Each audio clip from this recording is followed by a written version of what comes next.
ಮನೆಯಲ್ಲಿ ಪೂರಿ ಮಾಡಿದ ದಿನ ಪೂರಿ ಉಬ್ಬಿ ಬಂದ್ರೆ ಆಗೋ ಸಂತೋಷನೇ ಬೇರೆ. ಬರೀ ಎರಡೇ ಐಟಮ್ನ ಕರೆಕ್ಟಾಗಿ ಹಾಕಿದ್ರೆ ಸಾಕು, ಪೂರಿ ಈ ರೀತಿ ಉಬ್ಕೊಂಡು ಎಳೆಯಾಗಿ ಬರುತ್ತೆ. ಆ ರೀತಿ ಹೇಗ್ ಮಾಡೋದು ಅಂತ ನೋಡೋಣ ಬನ್ನಿ. ನೀವಿನ್ನು ನನ್ನ ಚಾನಲ್ನ ಸಬ್ಸ್ಕ್ರೈಬ್ ಮಾಡ್ಕೊಂಡಿಲ್ಲ ಅಂತಂದ್ರೆ ದಯವಿಟ್ಟು ಇವಾಗಲೇ ಮಾಡ್ಕೊಂಡು ಪಕ್ಕದಲ್ಲಿರುವಂಥ ಬೆಲ್ ಐಕಾನ್ನ ಪ್ರೆಸ್ ಮಾಡಿ. ನಾನು ಯಾವುದೇ ಥರ ವಿಡಿಯೋ ಅಪ್ಲೋಡ್ ಮಾಡಿದ್ರು ಮೊದಲು ನಿಮಗೆ ಸಿಗುತ್ತೆ. ಮೊದಲಿಗೆ ವೀಕ್ಷಕರೇ, ನಿಮಗೆ ಎಷ್ಟು ಬೇಕೋ ಅಷ್ಟು ಮೈದಾ ಹಿಟ್ಟನ್ನ ಹಾಕೊಳ್ಳಿ. ಹಾಗೇನೆ ರುಚಿಗೆ ತಕ್ಕಷ್ಟು ಉಪ್ಪು ಹಾಕೊಳ್ಳಿ. ಹಾಗೇನೆ ಒಂದು ಚಿಟಕಿ, ಒಂದು ಹಾಫ್ ಟೇಬಲ್ ಸ್ಪೂನ್ ಅನ್ಕೊಳ್ಳಿ ಅಷ್ಟು ಸೋಡಾ ಹಾಕೊಂಡ್ರೆ ಸಾಕು. ಈ ಎರಡು ಐಟಮ್ ಕರೆಕ್ಟಾಗಿ ಹಾಕೊಂಡ್ಬಿಟ್ರೆ ಪೂರಿ ಮಾತ್ರ ಸೂಪರ್ ಆಗಿ ಬರ್ತವೆ. ಇದರಲ್ಲಿ ನಿಮ್ಗೆ ಯಾವ ಕನ್ಸಿಸ್ಟೆನ್ಸಿಲಿ ನೀವು ತಗೊಂಡಿದ್ದೀರೋ ಅದಕ್ಕೆ ಎಷ್ಟು ಬೇಕೋ ಅಷ್ಟು ಉಪ್ಪು ಸೋಡಾ ಹಾಕೊಂಡ್ಬಿಟ್ರೆ ಪೂರಿ ತುಂಬಾ ರುಚಿಯಾಗಿ ಬರುತ್ತೆ, ಸಖತ್ತಾಗೆ ಊದ್ಕೊಂಡ್ ಬರುತ್ತೆ, ನಿಮ್ಗೆ ಇಷ್ಟ ಆಗೋ ರೀತಿನೇ. ಇವಾಗ ಸ್ವಲ್ಪನೇ ನೀರ್ ಹಾಕೊಂಡು ಕಲಿಸ್ಕೋತಾ ಬರ್ಬೇಕಾಗುತ್ತೆ. ಒಂದ್ ಸ್ವಲ್ಪ ಹಿಟ್ಟನ್ನು ಸಹ ತಟ್ಟೆನಲ್ಲಿ ಬಿಡಕ್ ಹೋಗ್ಬೇಡಿ, ನೀಟಾಗೆ ಕಲಿಸ್ಕೋಬೇಕು. ಈ ವಿಡಿಯೋ ನೋಡಿದ್ರೇನೆ ಗೊತ್ತಾಗುತ್ತೆ ನಿಮ್ಗೆ ಯಾವ ರೀತಿ ನಾನು ಕಲಿಸ್ಕೋಬೇಕು ಅನ್ನೋದು. ತುಂಬಾ ಚೆನ್ನಾಗಿ ಕಲಿಸ್ಕೋಬೇಕು. ನಿಮ್ಗೆ ಯಾವ ತರ ಮಿದ್ಯಕ್ ಇಷ್ಟ ಆಗುತ್ತೋ ಆ ರೀತಿ ಮಿತ್ಕೊಂಡು ಚೆನ್ನಾಗಿ ಸ್ಮೂತ್ ಆಗಿರ್ಬೇಕು. ಇದು ಮೈದಾ ಹಿಟ್ಟು ಆಗಿರೋದ್ರಿಂದ ಜಾಸ್ತಿ ಅದು ಅಂಟೋದು ಎಲ್ಲ ಆಗುತ್ತೆ. ಆ ರೀತಿ ಆಗದಲ್ಲೇ ಸ್ಮೂತ್ ಆಗಿ ಬರಬೇಕು, ಕೈಗೆ ಒಂದು ಸ್ವಲ್ಪನೂ ಅಂಟಬಾರ್ದು.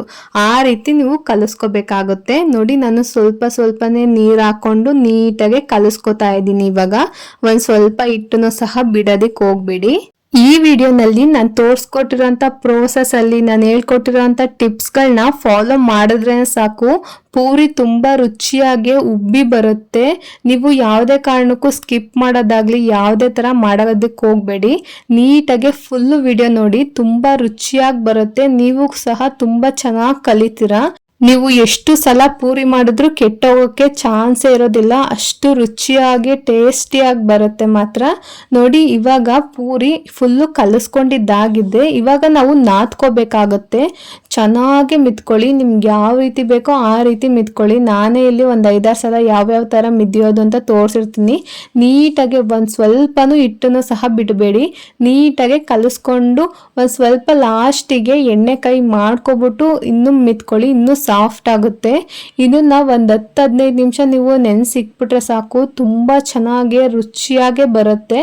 ನೋಡಿ, ಈ ರೀತಿ ನಾನು ಮಿತ್ಕೋತಾ ಇದ್ದೀನಿ. ನೀವು ಸಹ ನಿಮ್ಗೆ ಯಾವ ರೀತಿ ಬರುತ್ತೋ ಆ ರೀತಿ ನೀವು ಮಿತ್ಕೋಬಹುದು. ಹಾಗೇನೆ ಹಿಟ್ಟಿಗೆ ಎಣ್ಣೆ ಹಾಕ್ಬಿಟ್ಟು ಮಿದಿಯೋದಲ್ಲೂ ಹಾಗೇನೆ ಮುಂಚೆನೆ ಮಿದಿಯೋದಕ್ಕೂ ತುಂಬಾ ವ್ಯತ್ಯಾಸ ಇರುತ್ತೆ. ನೀವೇ ನೋಡ್ಕೊಳ್ಳಿ, ನಾನು ಯಾವ ರೀತಿ ಎಣ್ಣೆ ಹಾಕಕ್ಕೂ ಮುಂಚೆ ಯಾವ ರೀತಿ ನಾನು ಮಿತ್ಕೋತಾ ಇದ್ದೀನಿ ಅಂತ. ನೋಡಿ, ಈ ರೀತಿ ಎಳ್ಕೊಂಡು ಚೆನ್ನಾಗಿ ಮಿತ್ಕೊಳ್ಳಿ. ಈ ರೀತಿ ಮಿತ್ಕೊಂಡಿದ್ದಾದ್ಮೇಲೆ ಸ್ವಲ್ಪ ಒಂದೇ 1 ಟೇಬಲ್ ಸ್ಪೂನ್ ಆಗೋಷ್ಟು ಎಣ್ಣೆ ಹಾಕೊಂಡು ನೀಟಾಗೆ ಉಜ್ಜಬೇಕಾಗುತ್ತೆ. ತಟ್ಟೆಗೆ ಹಿಟ್ಟನ್ನ ನೀಟಾಗೆ ಕೈಯಿಂದ ಮುಷ್ಟಿ ಮಾಡ್ಕೊಂಡು ನೀಟಾಗಿ ಉಜ್ಕೊಳ್ಳಿ. ಅವಾಗ ಇನ್ನೂ ತುಂಬಾ ಚೆನ್ನಾಗಿ ಹಿಟ್ಟಾಗುತ್ತೆ, ತುಂಬಾ ಚೆನ್ನಾಗಿ ಬರುತ್ತೆ, ಸಾಫ್ಟ್ನೆಸ್ ಆಗಿ ಬರುತ್ತೆ. ನೋಡಿ, ಈ ರೀತಿ ಗೆರೆಗಳಿದೆಯಲ್ಲ ಅದೆಲ್ಲ ಹೋಗ್ಬೇಕು. ಅದು ಹೋಗೋವರೆಗೂ ಚೆನ್ನಾಗಿ ಎಣ್ಣೆನಲ್ಲಿ ಮಿತ್ಕೊಳ್ಳಿ. ನಾನು ಎಣ್ಣೆನಲ್ಲಿ ಮಿದ್ದಿದ್ದಾದ್ಮೇಲೆ ಆ ಗೆರೆಗಳಾಗ್ಲಿ ಯಾವುದು ಸಹ ಕಾಣೋದಿಲ್ಲ, ನೀವೇ ಗಮನಿಸ್ಬೋದು. ಅಲ್ಲಿ ನೋಡ್ಕೊಳ್ಳಿ ನೀವೇ ಯಾವ ರೀತಿ ನಾನು ಮಿತ್ಕೋತಾ ಇದ್ದೀನಿ, ಯಾವ ರೀತಿ ನಾನು ಮಾಡ್ಕೋತಾ ಇದ್ದೀನಿ ಅನ್ನೋದನ್ನ.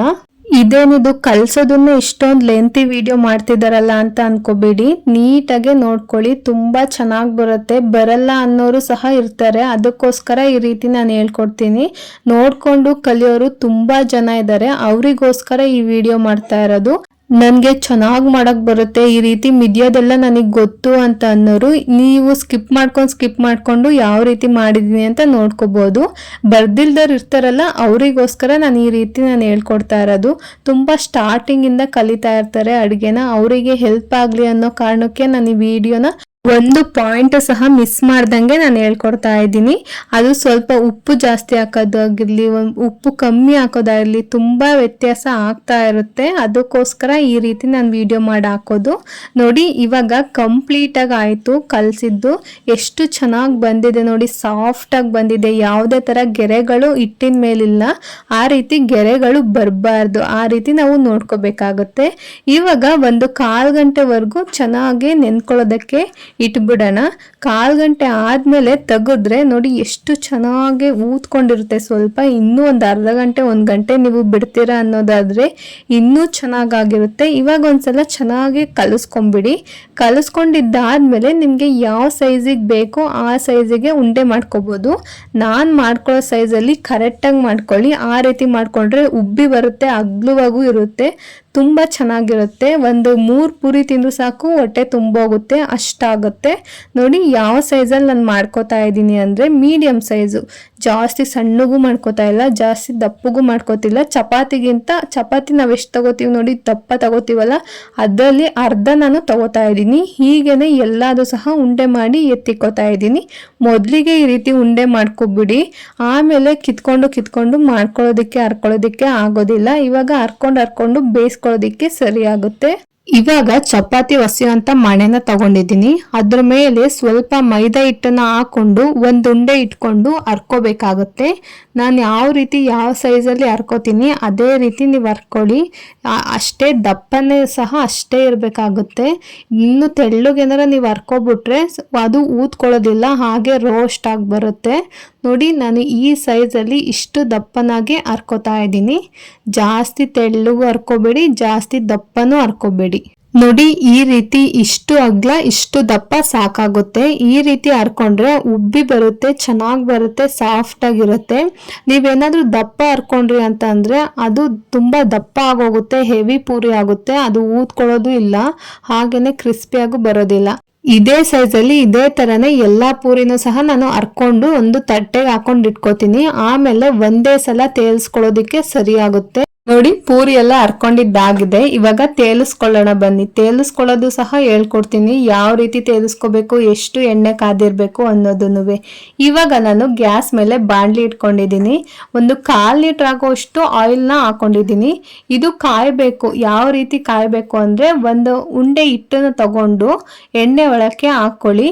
ಅದು ಎಣ್ಣೆ ಒಳಕ್ಕೆ ಹಾಕಿದ ತಕ್ಷಣ ಉಬ್ಬಿ ಮೇಲಕ್ಕೆ ಬರಬೇಕು. ಆ ರೀತಿ ಅಷ್ಟು ಎಣ್ಣೆ ಕಾದಿದ್ರೆ ಪೂರಿನೂ ಸಹ ಉಬ್ಕೊಂಡು ಚೆನ್ನಾಗೆ ಬರುತ್ತೆ.